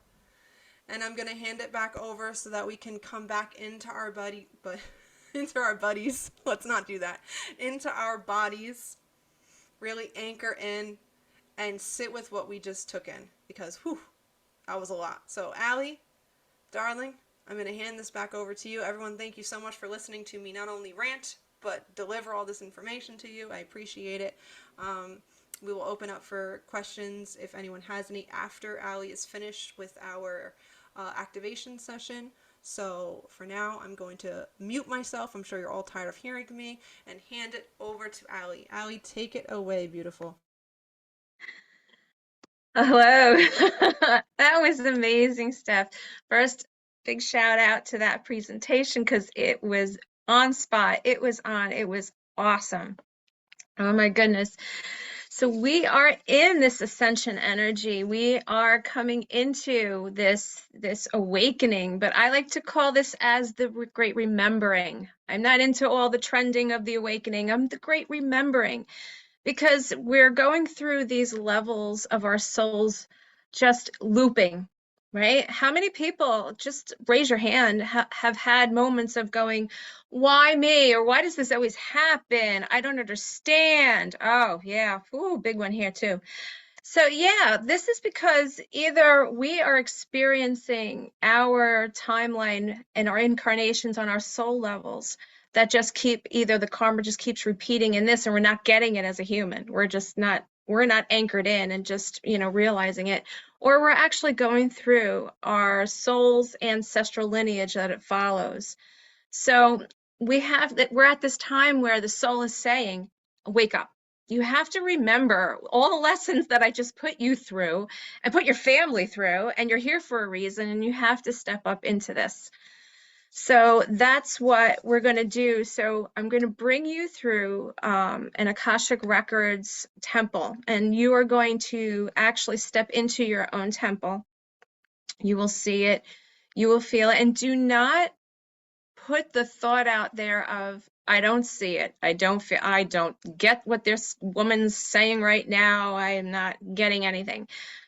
Just let the physical form just fall away. Just step into the soul. The soul knows what to do. And we're just going to tap into this. So when I do this, I might mumble, I might burp, I might sneeze, I might move my body around, I may talk really weird light codes. I don't know, but it's all a process of releasing. You'll hear me snapping, and I'm going to be doing a violet flame, and if it comes to me, it's going to be the dragon flame. So and this is perfect for tonight too, so thank you, Steph. So what we're going to do is we're just going to settle again right back into our seats and just kind of just breathe naturally. Let the air flow in and flow out. And we're just going to breathe and bring our awareness now that we've had all this information, and feel where it's sitting within you also. And just let the thoughts start coming through. If something starts to stick, just float it away. Okay, so now we're going to do our opening, and this is like a key to the temple. So the invocation is the opening of our gate to travel on this quantum field. We acknowledge the forces of light, asking for guidance, direction, and courage to know the truth that's revealed to us for our highest good on our highest level, for the highest good of all that are connected to us. Goddess Sophia, Mary Magdalene, Isis, Hathor, protect us in all forms from harm, entities, and self-centeredness. Direct our attention to the work at hand. Show us what is needed to know, and free us from this lifetime and all the lifetimes of the past, present, and future. Help us to know ourselves in the light of the Akashic Records, to see through the eyes of the record keepers, enabling us to share the wisdom and compassion that the masters, teachers, loved ones, and guides have for us. Breathe that in.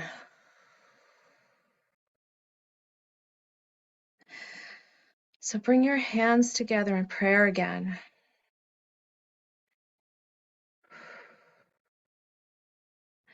We're going to raise our hands straight up, and we're going to connect above our heads to our soul star chakra. And just feel this orb of golden light. Get it between your hands and feel it. Now take it and bring it down to the sides of your body, all the way down, covering past your feet. Bring your hands up again in prayer.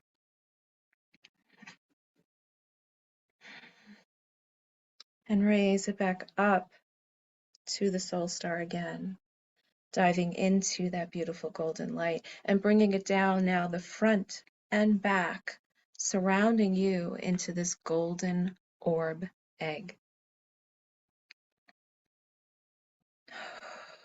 Now bring your hands to your heart center envisioning your heart as this beautiful, beautiful motion of waves, the drummer of life. And now a wellspring is flowing up, and it flows up through you, through your crown, and around you, all the way down and under, touching the earth below, filling your roots up with nourishment, and up through your root, up through the Kundalini, and back up and out again. This is your Taurus field. This is your aura. And take a moment to feel within this space of you. Feel whether it's too tight, constricted, expansive. Is it dull? Does it seem weak? Are there leaks? Are there gaps? And right now, I want you to fill this space with gold, surrounding you, embodying you, protecting you.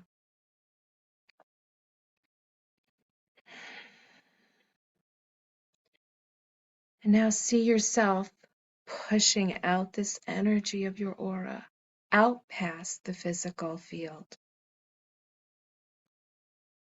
And now we get to push it out again through the emotional field, expanding it, make it huge, below and above. Now expand it more further out through the mental field, and up through the etheric field now, and through the celestial.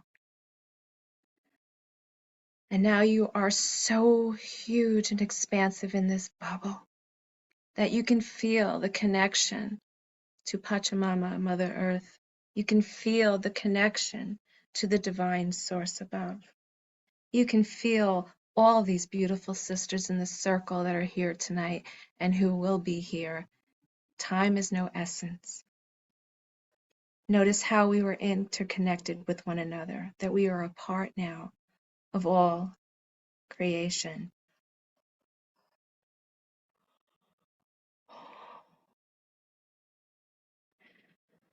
Now, as we are in the conscious collective, the space around you is dark, but there are glowing, distant stars around us, and a faint light of gold in front, growing brighter, sparkling. As we move closer to it, you see the outline of a temple. We step further. As we approach it, a bridge forms. We walk across the bridge. We see this beautiful full formation of this temple space. Notice what it looks like. Is it made of stone? Is it made of Roman or Greek architecture? Does it look like a golden pyramid? This is your temple space. This is where you can access your Akashic records. Now walk through the opening. The entrance is grand. As you start to enter, you see that the walls are bathed in this beautiful, shimmering, golden light. They're illuminating. It is so bright and so warm and welcoming. We enter further down the corridor, and we see these walls, these shelves, and they're lined with books and scrolls, parchments, and even stone tablets. All of these are the ancient texts, the books of wisdom, and they're all about you in this present form, from where you've been in your past incarnations, and even your ancestral lineages that you have been following. There in a distance further, we start to walk, and we notice a table. and there's something on it, and something lying just around it. And as we get closer, a huge dragon rises up and uncoils from the table. It is a shimmering white dragon with golden claws and glistening green eyes. They start to tell you that you are in the presence of the keeper of the records, the guardian of the ancient knowledge, the guide to all truth seekers. What are you here to learn? What truth do you need to be revealed to you? I can only show you what's meant for you right now in this present moment to progress on your soul's journey and your evolution. And as you start to get closer to the dragon, you notice that it's staring through your eyes into your soul. It starts to open up the book to your records to a precise place. Let's see what arises in this field of timelessness. I will untangle the cords that no longer serve you. We will burn them away with my violet breath. We will be freeing you from all of these cords and attachments that have bound you to keep this karma or this wound. So we will alchemize it with the fire. As you and the dragon start to look through the book, notice what you notice. It is being revealed to you right now.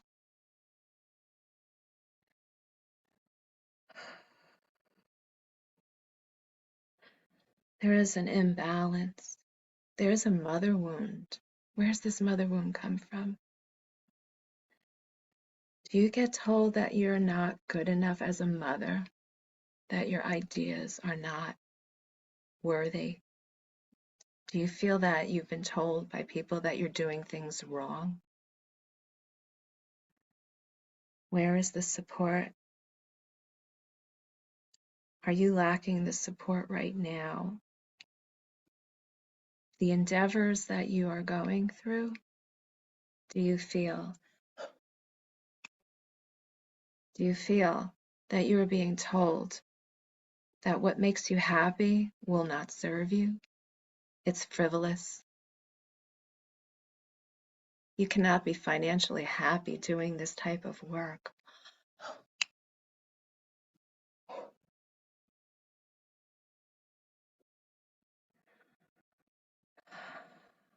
The problems that you are facing, your circumstances are not your story.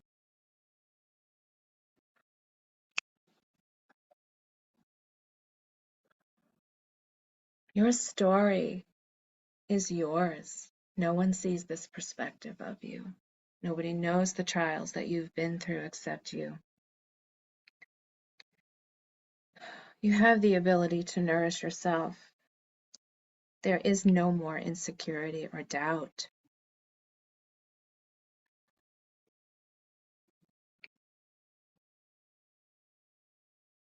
You can stand on your own 2 feet. You have the ability and you have the strength, and people are afraid because you have a strength that they don't have. And that's why they're telling you this.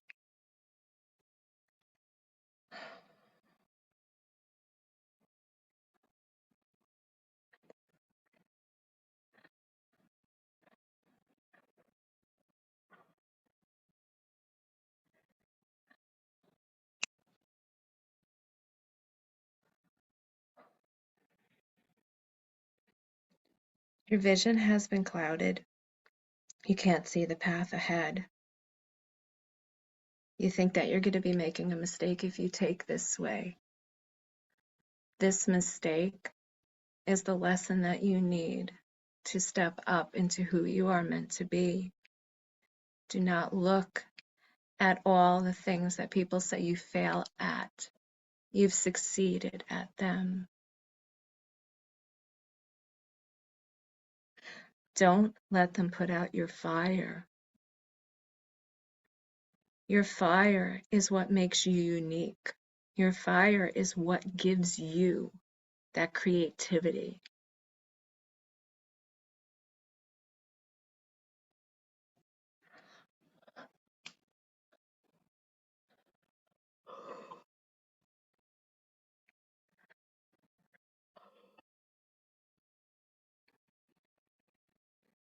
Mm. Ooh, sister wounds. Lots of sister wounds in the conscious collective. Jealousy.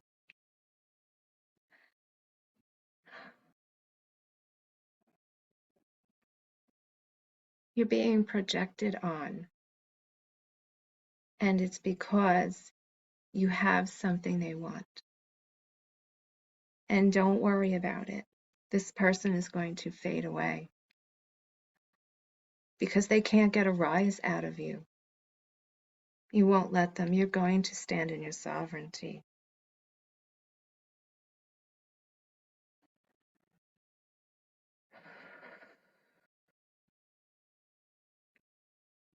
What has been looping? You have to dig deeper at the loop to see why it keeps coming back to you. Is it a reaction? Maybe it's an action that you haven't been taking, that it keeps loop. Step forward. That fear does not serve you. That fear is not yours. This is an ancestral wound. If you break away from this fear and take that uncomfortable step, you're going to break a generation that had come here seeking a dream but didn't fulfill it.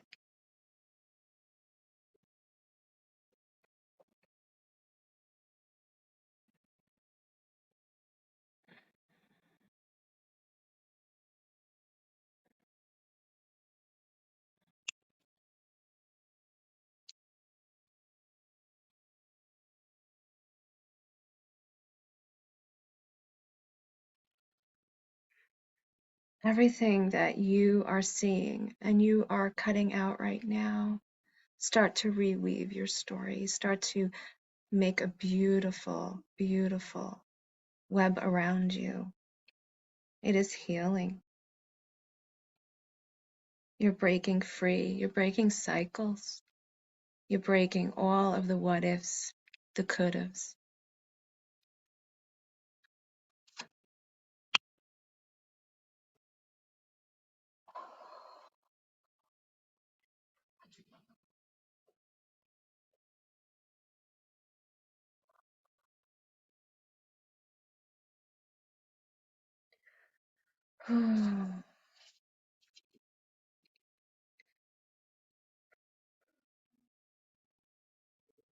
So now we're going to take responsibility of our souls to live the life with joy and honor. Honor yourself. Stir and stroke your soul fire. It is what is going to push you forward. Step into your sovereignty. You've been doubting yourself as a leader. You're not. You are a leader. Now step into it. Your aspirations, your inspirations, they're everything that is going to get you where you want to be. You can manifest this. Look at the places that have not been aligned. Learn to see them, to see the imbalances, because you can now do it. You can correct it. You can put yourself on that path. Rise over those circumstances. Don't fear change. Evolution is coming. This is our change. This is our rise. We are worthy of this magic. We hold this magic deep within us. We speak our truth. We love. We show compassion. We forgive. The strongest of everything is forgiveness. The people that have hurt you, It is time to forgive them. The people who are no longer here, it's time to help them forgive.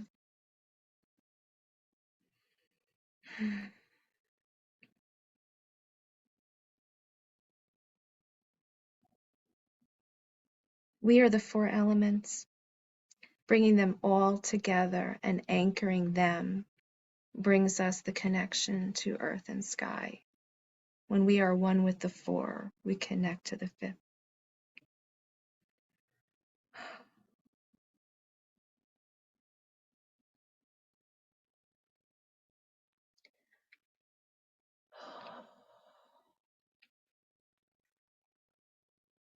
When you feel ready, step in front of the dragon.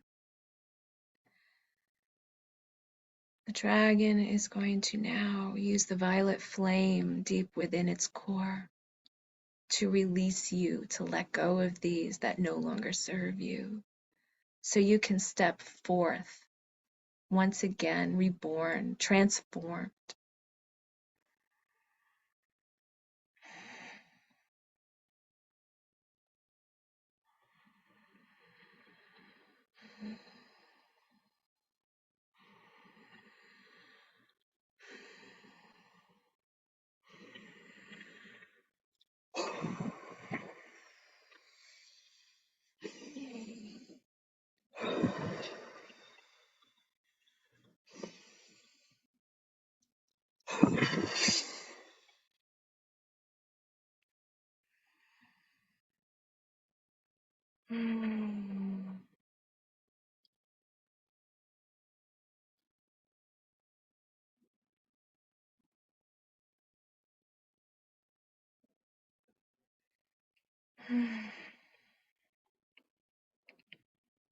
Now the keeper of the records is going to whisper to you a clear message that you need to know right now in this timeline.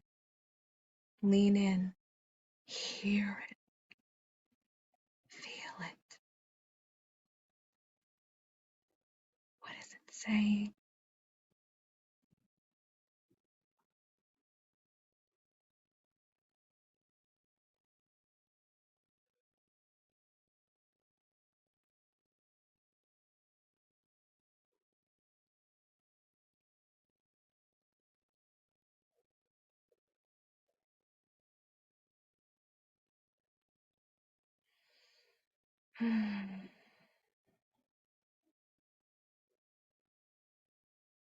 The dragon now rises and tells you that you've learned exactly what you needed to learn in this moment.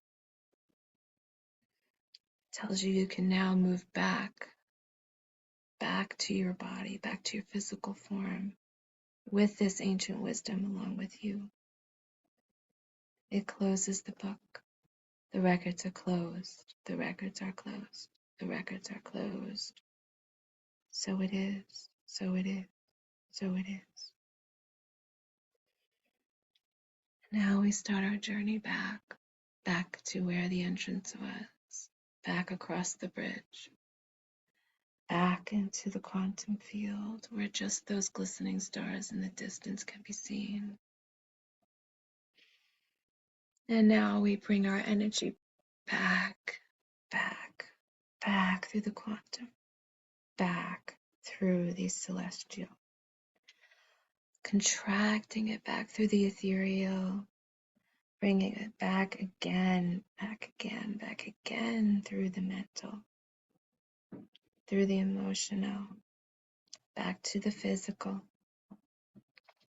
and back into your body. And we thank the keeper of the records for this knowledge we've received. We thank the goddesses Sophia, Mary Magdalene, Isis, and Hathor for protecting us and guiding us and healing us. We're going to take a moment just to settle into our bodies. And now we're going to call ourselves back to ourselves, back through our lifetimes, back through our incarnations. back into this lifetime. And we're going to take our hands and we're going to go down to the earth and we're going to scoop up the front and the back, gathering up this energy that we put right down from our soul chakra in the beginning. Grasp it up to the ore. And we're going to come down and we're going to grasp the energy from our sides and bring them up, releasing the golden orb. And we're going to hold it above our head and feel this pulsing golden energy, full of ancient wisdom and knowledge, the remembrance of who we were, who we are, and who we're meant to be. And we're going to pull it down through our crown chakra, bringing all this wisdom through our crown. I am. Down through the third eye, I see. Down through the throat chakra, I speak. Down through the heart, I love. Down through the solar plexus, I shine. Down, down, down through the womb space, the sacral chakra. Down through the root chakra of I belong.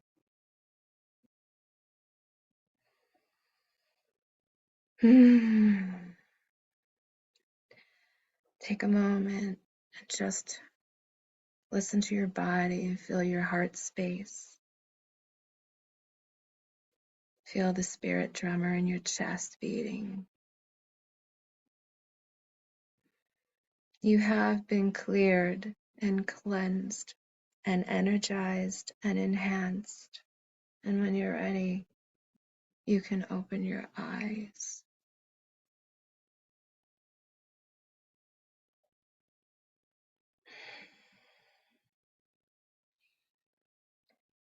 And now as we come back to our bodies, visualize yourself as a color and now separate from all the other women and souls in this group right now. You are back to your original color, back to who you are originally. So it is. Oh my goodness, Ali. Wow. That felt so good. What a powerful visualization journey to top off such an incredible event, if I do say so myself. That was beautiful. Um, if anyone would like to come out now and share or have any questions, feel free to either raise your hand or just unmute yourself and start talking, or even just in the chat. I'd love to hear from you. If you want to share any of your visualizations, any aha moments you've had, or if you've had enough time on here and want to tell me it's okay, ready to go, that's fine too. So I'll just give everybody a moment. I'll tell you, my dragon said, take care of yourself. I was like, ooh, that is where I'm lacking. We gotta eat more on time and move. All that, moving through the stagnancy. Not just acknowledging my mental and spiritual body, but my physical one too. So that was wonderful. And the dragon that I saw looked a lot like, did anyone, Never Ending Story? Remember that? I forget his name. The one that flies, the dragon. What's his name? Oh, Falcor. Oh, Falcor. thank you. Yes, that is who I saw. And he had a nice wisdom beard. He was such a comforting energy. I was so happy to visualize Falcor. Oh, incredible. Well, if there's no questions, then I just want to thank you all for joining us. What what a grateful energy I'm feeling that, so many people are choosing to align with and seeing the value and really awakening to the fact that we can break some of these systems that no longer fit, right? Like, we don't have to follow what's been aligned. These systems were created by people who were simply observing, and we are also the observers of our reality, here to witness what is happening today, to share information onto the next lives. because the Native American teaching talks a lot about tending to the land and caring for things for the next 7 generations. And so often we live in just this one moment, not thinking of handing down information or paying attention to cycles because none of it matters. Speaking of, the sun matters. Where the sun matters. Yes, if that's all you take away. That is my goal. It matters. So yes, I want to thank you all so much for joining. I appreciate you. I'm sending you all love. You'll all get this recording. Feel free to look back at it whenever. It will be, if I believe, it'll be a Google Docs drive, so just make sure that once it's up, because it's a big file, once it's up, just save it onto your computers or hard drives, whatever you got, and you'll have access to it forever. So you can always refer to all this fun information and go through this beautiful activation through the Akashic Records with Falkor, because that's who he was for me.